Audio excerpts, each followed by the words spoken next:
bring a vehicle in here. The only way you can get into this campground is come in by small boat. So the idea is you take your little boat to that dock over there, you unload all your camping gear, and you set up camp, pitch a tent. That way you got your boat to go fishing, sail the water, skiing, playing, goofing on the lake. It's a lot of fun. People kayak in here, all kinds of neat stuff. Personally, I think the fun idea is you leave the kids in the tent, and you and the little ladies stay out on the boat in the mooring ball, and you let the kids deal with the bears and the raccoons. That's what kids are for. It teaches them character. Actually, the South Lake Tahoe has the largest population of black bear per square mile than any place in the world. We have lots and lots of black bears. Very rarely are they black, though. We get what's called a brown-faced black bear. They're not brown bear, they are black bear, but they're brown in color. Red bear, we call them, cinnamon bear, mahogany bear. But the story of the Vikings home actually starts right here at this campground. Back in the turn of the century, in the late 1800s and the early 1900s, the Armstrong and the Halliday family had a big old fancy resort here called the Emerald Bay Resort. Now this was an extremely luxurious resort in the middle of the wilderness. There weren't any roads out here. You had to bring a boat in here to get to the Emerald Bay Resort. Then in 1927, the wealthiest woman in the country, Laura Josephine Knight, visited Emerald Bay. She fell in love with Emerald Bay. She thought that it had reminded her of a Scandinavian fjord, a place that she had visited as a young woman. She thought it was so special, she decided she wanted to put her summer home here. So she approached the Armstrongs to sell her some land. But the Armstrongs did not want to sell their land. Land around here in those days was called $105 an acre. So Laura Knight became a rich girl, and her sister, so they pretty much did what they wanted. Laura Knight bumped the ante up until they finally settled on $1,250 an acre, which in 1927 made Emerald Bay the most expensive property in the country. Laura Knight spent $250,000 for the back 239 acres here. Now that she got the Scandinavian the only of Viking capital. So in 1928 she traveled all throughout Scandinavia with her nephew, a very noted architect at the time, Mr. Leonard Palm. They traveled throughout Norway, Denmark, Finland, and the south of Sweden, taking photographs and architectural drawings of 11th century castles and stone churches. Then they came back here in 1929 and they built Lower Knight's Vikings home.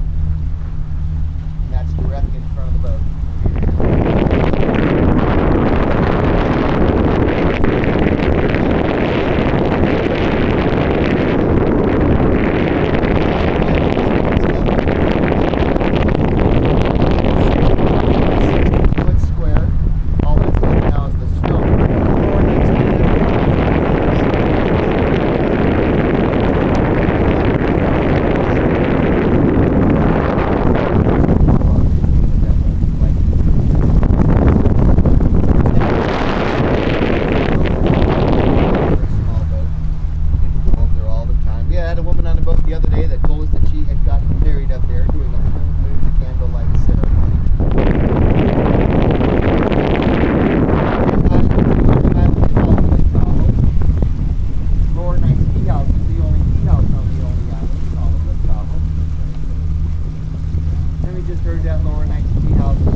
Operates the Vikings home as a museum.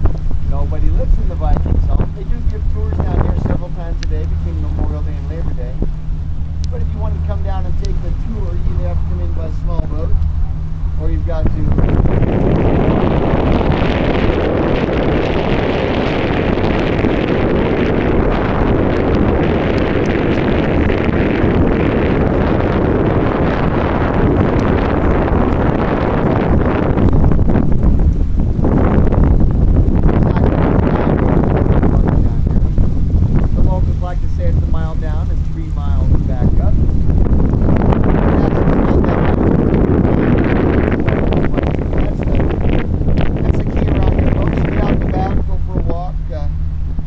water.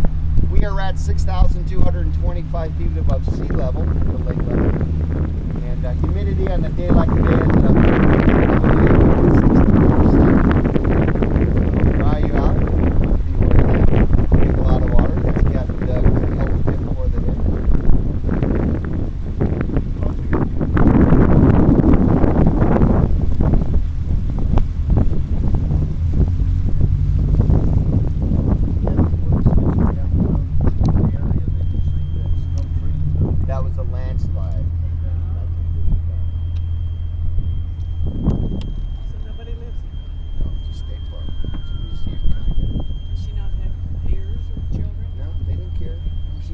70s and 80s, they were grown, doing their other own thing.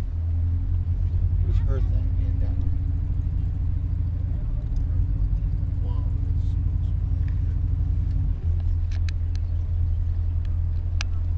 And that was built when? 1929. So in 1929, when Laura Knight came back here with her nephew, Leonard Palm, and their portfolio of architectural drawings, 200 workmen camped down here on the beach in tents.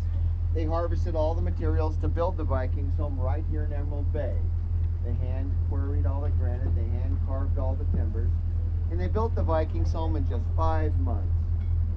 Think about it. It takes somebody 5 months to fix the faucets in your house these days. You look to the right of the house there, that's one of the wooden wings that goes way back in the woods. There's another one on the left. They both curve around, they meet back there, forms a large courtyard on the other side of the house. This is actually the back of the house. The front of the house faces the courtyard. Wooden wings, you'll notice, has a sod roof, one of the many Scandinavian features. Laura Knight's day, they'd sprinkle wildflower seeds up there and have wildflowers blooming all summer long. If you can see up close, the wooden wings are very elaborately carved in dragon heads and Viking scroll work. By the way, the house is 5,000 square feet. Not that big in today's McMansion kind of standards, but in 1929, in the middle of the wilderness, it was a pretty good sized little cabin. The right side of the house, that square part